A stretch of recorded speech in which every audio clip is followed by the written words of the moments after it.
Hello friends, आज हम हाजिर हैं एक नए वीडियो में एक नई टॉपिक के साथ जिसका नाम है निबंध। निबंध लिखना एक कला है, एक आर्ट है। जैसे कोई चित्रकार एक मन भावन आकर्षक चित्र बनाता है और उसमें वो पूरे दिल से जुड़ जाता है, दिमाग भी लगाता है, वैसे ही निबंध लिखना एक शब्दों की कारीगरी है, शब्दों का आकर्षण है जिसमें प्रभाव होना चाहिए। उस प्रभाव के लिए ज़रूरी है कि हम उसकी पूर्व तैयारी करें। तो मैंने कुछ टिप्स जो है आपके लिए तैयार किए हैं, जो 15 टिप्स है। इसको अगर ध्यान में रखें तो हम बहुत बेहतर ढंग से निबंध को लिख सकते हैं और पूरे अंक प्राप्त कर सकते हैं। वो क्या है देखें। सबसे पहले रूपरेखा लिखना।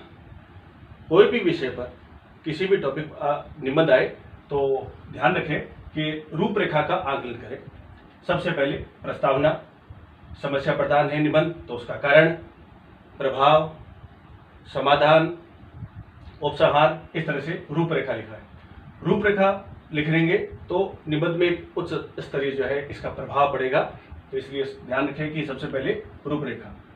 दूसरा नंबर आता है निबंध में जो रूपरेखा लिख रहे हैं उसके इस साइड में यथासंभव एक प्रतीकात्मक चित्र बना दें उसका।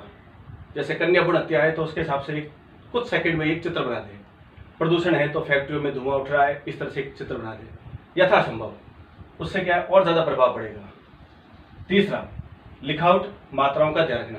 अक्सर देखा जाता है कि स्टूडेंट जो है जब निबंध लिखते हैं तो या तो उनके अक्षर बहुत मोटे होते हैं या बहुत ज़्यादा छोटे होते हैं, तो उसमें एक सफाई का अभाव रहता है, मात्राओं में भी गड़बड़ होती है। तो इसलिए निबंध में पूरे अंक मिलना बड़ा एक दुष्कर हो जाता है कार्य। तो आप थोड़ा ध्यान रखें कि इसको सुंदर स्पष्ट शब्दों के अंदर लिखें और कहीं भी काट छाट नहीं हो, सफाई का ध्यान रखें ताकि इसका प्रभाव बोर्ड टीचर पर पड़े। First impression is last impression. तो ध्यान रखें कि हमारा शब्दों का जो चयन है और उसको प्रस्तुतिकरण है वो जो व्यवस्थित रूप है वह उसका प्रभाव पड़े उस टीचर पर ताकि वो पूरे अंक दें। चौथा, शब्द सीमा में लिखना। हर कक्षा के हिसाब से निबंध में शब्द सीमा अलग अलग होती है। 12वीं बोर्ड के अंदर 300 शब्दों में निबंध आता है, अंक है 4। तो आप ध्यान रखें कि 300 शब्दों की जो एक सीमा है, बाउंड्री है, उसी के अंदर ही निबंध को लिखने का प्रयास करें।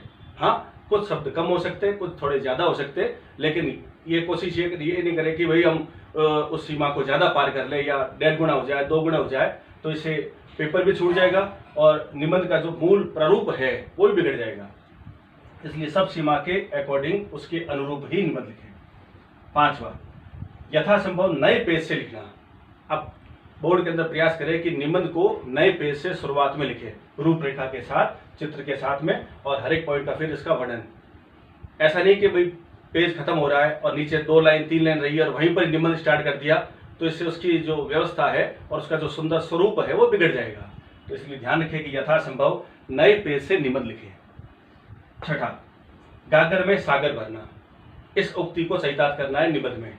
कैसे? जब हम रूपरेखा लिखें तो उस रूपरेखा में जितने हमने मुख्य बिंदु लिए हैं उन बिंदुओं को फिर एक एक करके जब इसका हम डिस्क्राइब करेंगे, विश्लेषण करेंगे, विस्तार करेंगे, तब उसमें कोशिश करें कि हम संक्षिप्तीकरण, कैसे मुख्य बिंदु को गागर में कम शब्दों में ज्यादा लिखने का प्रयास करें, जिसमें सारगर्भित रूप में सब चीज आ जाए। कम शब्दों में ज्यादा लिखने का प्रयास करें, ज्यादा समझाने का प्रयास करें, अनावश्यक विस्तार न दें। 7वां, निबंध के नाम के अनुरूप लिखना।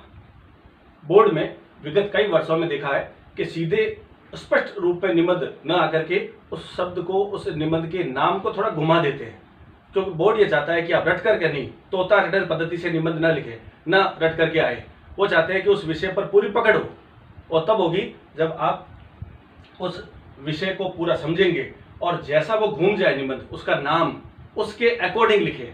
जैसा निबंध ने पूछा है उस विषय से संबंधित, उसी पर ही अपना फोकस रखें, लक्ष्य करें, तो उसके नाम के अकॉर्डिंग लिखें और उसी को ही ज्यादा हाईलाइट करें।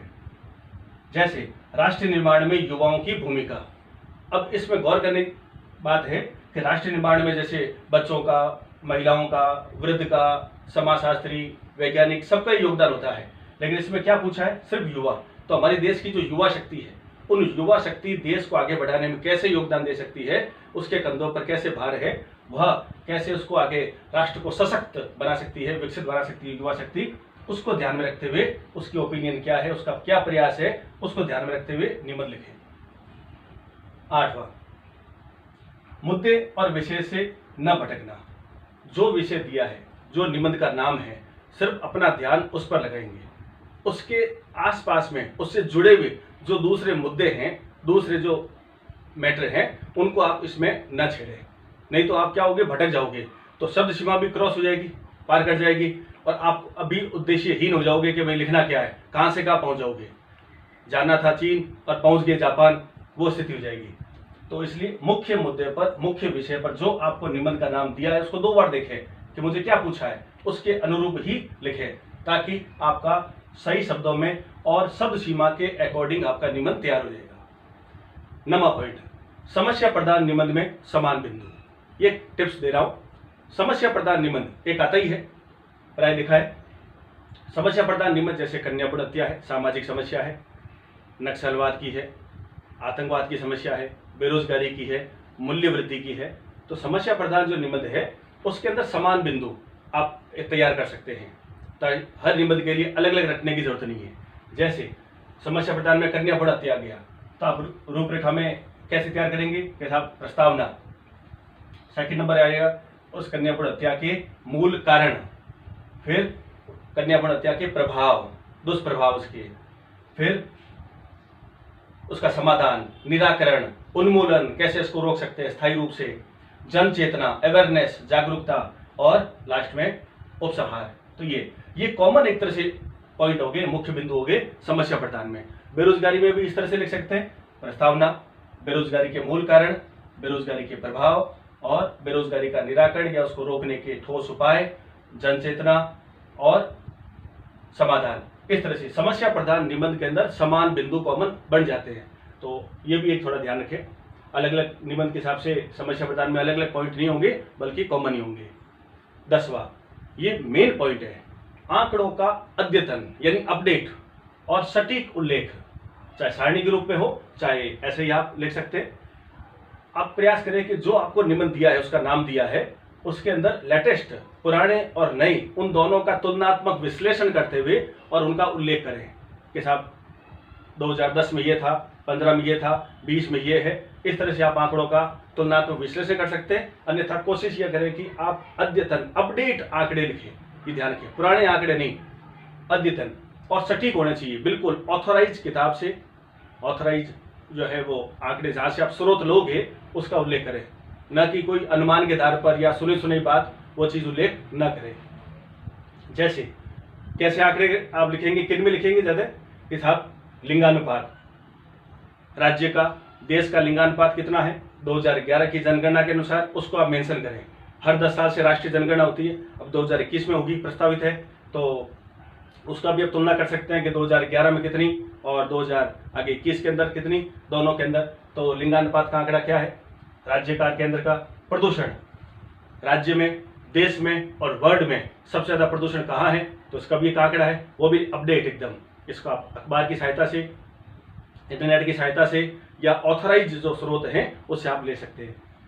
साक्षरता, राज्य की, केंद्र की साक्षरता कितनी है और आपका विषय क्या है, राज्य का है, केंद्र का है, किसका है, तो उसका साक्षरता का जो आंकड़ा है अपडेट आज की डेट तक, उसको भी इसमें मेंशन करें। तो आंकड़ों का बहुत प्रभाव पड़ेगा टीचर पर, तो इसको आप लिखें।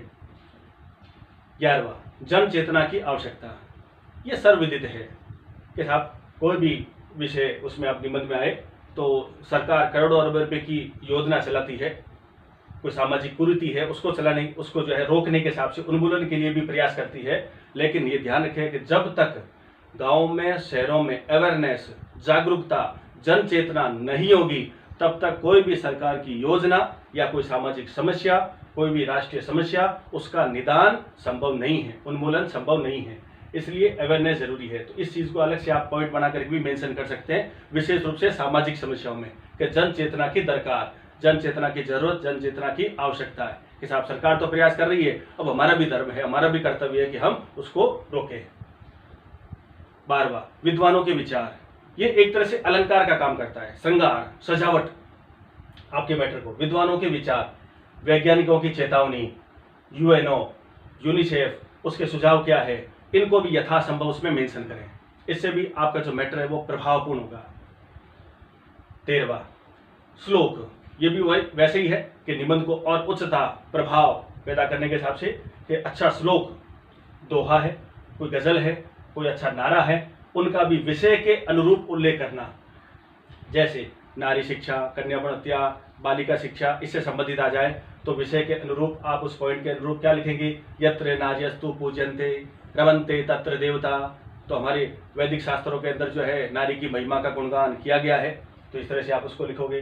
बेटी बचाओ बेटी पढ़ाओ, ये केंद्र सरकार की योजना है और इसका उल्लेख करोगे कि हमारे देश का जो भविष्य जो बच्चे हैं उनमें बेटियों को पढ़ाना क्यों ज़रूरी है, तो केंद्र सरकार की इस योजना का आप मेंशन करें इसमें।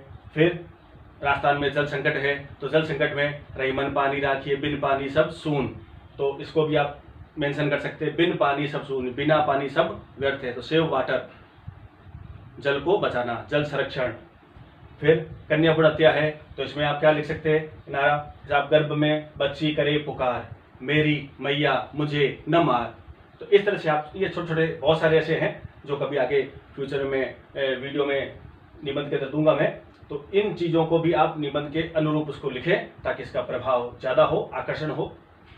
14वां, कभी भी निबंध के अंदर असभ्य, भड़काऊ, संशय, डाउटफुल है, आपको कॉन्फिडेंस नहीं है, आत्मविश्वास नहीं है, उस शब्दों के अंदर आपकी पकड़ नहीं है, आपके अंदर कहीं द्वंद्व की स्थिति है, ऐसे शब्दों से परहेज करें। ये शब्द इसमें अपनी शालीनता की जो एक स्थिति है उससे गिरावट में आ जाएगी, इसलिए कभी इनका उल्लेख नहीं करें। और अंतिम 15वां, सरकारी योजनाओं, उस विषय के अकॉर्डिंग जो टॉपिक दिया है, सरकारी योजनाएं, राज्य केंद्र सरकार कौन कौन सी योजनाएं चला रही है उन योजनाओं का मेंशन करें। पुरानी योजना जो बंद हो गई है तो उनका उल्लेख नहीं, जो चल रही है उनका उल्लेख करें, उसका क्या लाभ मिल रहा है उन बच्चों को, उन महिलाओं को, उन पुरुषों को, किसानों को, उनका उल्लेख करें। कितने करोड़ की है, कितनी मेगा है, दूरगामी योजना है, उसका उल्लेख करें। फिर उस पर विषय के अनुरूप कोई कानून बना हुआ है, लॉ, तो उसका भी उल्लेख करें। कन्या भ्रूण हत्या है तो कन्या भ्रूण हत्या को रोकने के लिए जो है प्रसव पूर्व निदान तकनीक अधिनियम 1994 ये एक लॉ बना हुआ है, इसके अंदर कन्या भ्रूण हत्या अवैध है। ऐसे बाल श्रम है तो बाल श्रम निषेध अधिनियम बना हुआ है 1986, तो इनका उल्लेख करें कि ये इन सामाजिक कुरीतियों को रोकने के लिए ये सरकार ने एक कठोर कानून बनाया हुआ है, तो उनका भी विषय के अनुरूप जो कानून बने हैं उनका उल्लेख करें।